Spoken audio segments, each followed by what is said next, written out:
귀세정을 하고 있는데도 문제가 생겨요. 병원체는 세균이나 말라세체 같은 곰팡이를, 말라세체의 경우 이걸 에너지원으로 증식하게 되고 웨이도의 염증을 유발하여 피부의 방어선을 무너뜨리게 되고, 세균의 증식 조건으로 푸드, 엑시드, 템퍼레처, 타임, 옥시젠, 모이스처 딱 한 가지 보호자가 쉽게 무너뜨릴 수 있는 건 바로.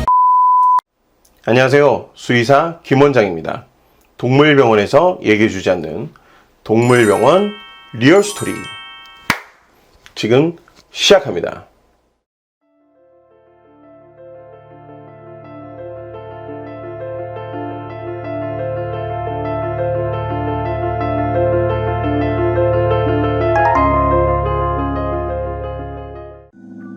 날씨가 선선해지면서 이제 가을이 온 것 같습니다.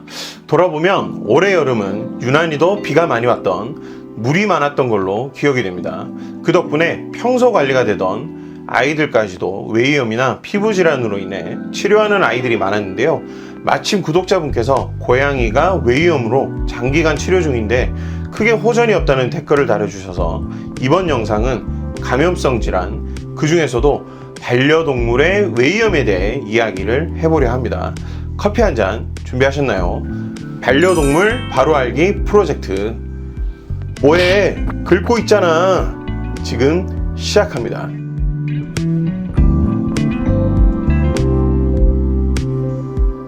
네 번째 영상에서 감염성 질환에 대해 이야기했었습니다.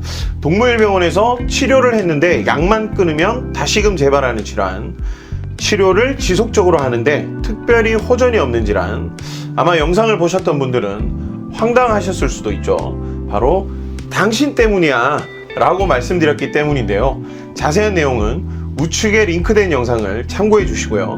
그럼 대체 어떤 부분이 잘못되고 있는가? 이걸 이야기하기 전에 여기서 병원체는 세균이나 말라세체 같은 곰팡이를 의미하는데, 먼저 어떤 환경에서 잘 증식하는지 그걸 먼저 이해를 해야 할 것 같습니다. 흔히들 세균의 증식 조건으로 패텀이라고 해서 푸드, 엑시드, 템퍼레처, 타임, 옥시젠, 모이스처 각각의 이니셜을 따서 패텀이라고 표현을 합니다. 이 조건들이 충족이 되면 병원체들이 과증식을 하게 되고 면역력과의 균형이 깨어지면서 감염이 진행되게 됩니다.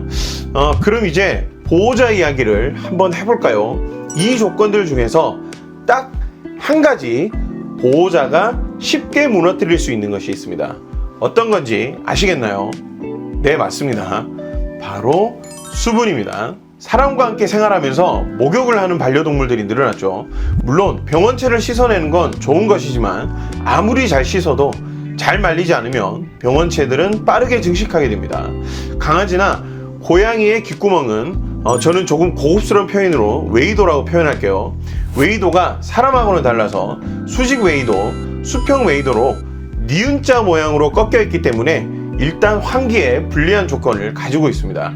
귀가 쫑긋 서 있는 아이들에게서는 어느 정도 환기가 되고 수분을 날릴 수 있는 귀애가 있지만, 귀가 처져서 덮여 있는 아이들은 매우 불리하죠. 그리고 귀를 덮고 있는 아이들은 대부분 보시면 귀털이 많이 나 있습니다.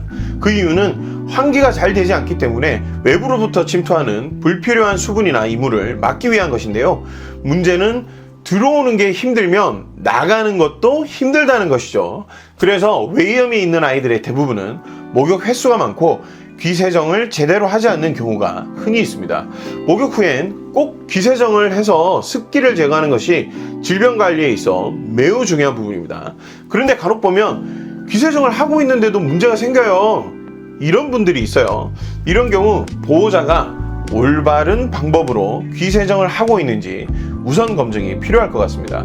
왜냐하면 잘못된 귀세정은 제대로 세정하지 못하는 경우는 별 효과가 없거나, 과도한 귀세정은 세균의 증식과는 별개로 귀 점막에 손상을 유발해서 감염을 진행시키는 경우도 있습니다.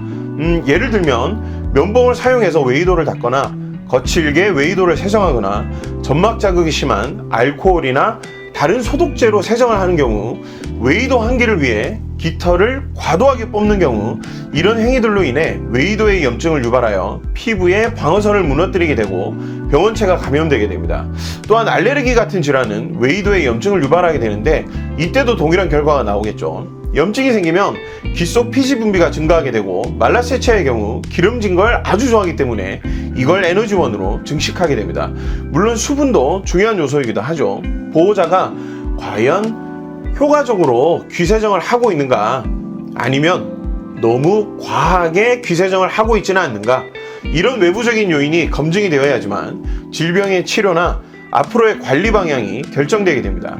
저는 외이염 진료를 볼 때 보호자가 어떻게 귀 세정을 하고 있는지 직접 시연을 해보도록 하는데, 이런 확인이 선행되면 치료 후 재발이 되었을 때 보호자 교육을 해야 할지, 아니면 알레르기나 다른 문제점을 찾는 다음 단계의 진료를 해야 할지 판단에 도움을 주게 되죠. 물론 이것 외에도 외이염은 많은 변수가 존재하기 때문에 이것만으로는 확신할 수 없지만, 하지만 결정에 많은 도움을 주는 것은 분명합니다. 지속적으로 문제가 생긴다면 본인이 잘하고 있다고 단정하지 마시고 꼭 수의사와 상의해서 내가 올바로 하고 있는지를 먼저 검증해 보시면 좋을 것 같습니다. 현재 관리하지 않고 계신다면 지금부터라도 시작해서 질병에 변화가 있는지 확인하면 조금 더 질병 관리에 도움이 되겠죠.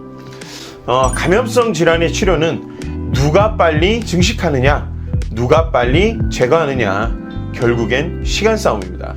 그래서 조기 진단과 치료가 중요한데요. 우리 반려동물들은 귀를 자주 털거나 턱 뒤를 지속적으로 긁거나 얼굴을 여기저기 문지르거나 귀 주변을 만졌을 때 아파하거나 공격적이거나 민감한 반응을 보이면서 여러분에게 수없이 귀가 가렵다고, 아프다고, 문제가 생겼다고 표현하고 있습니다.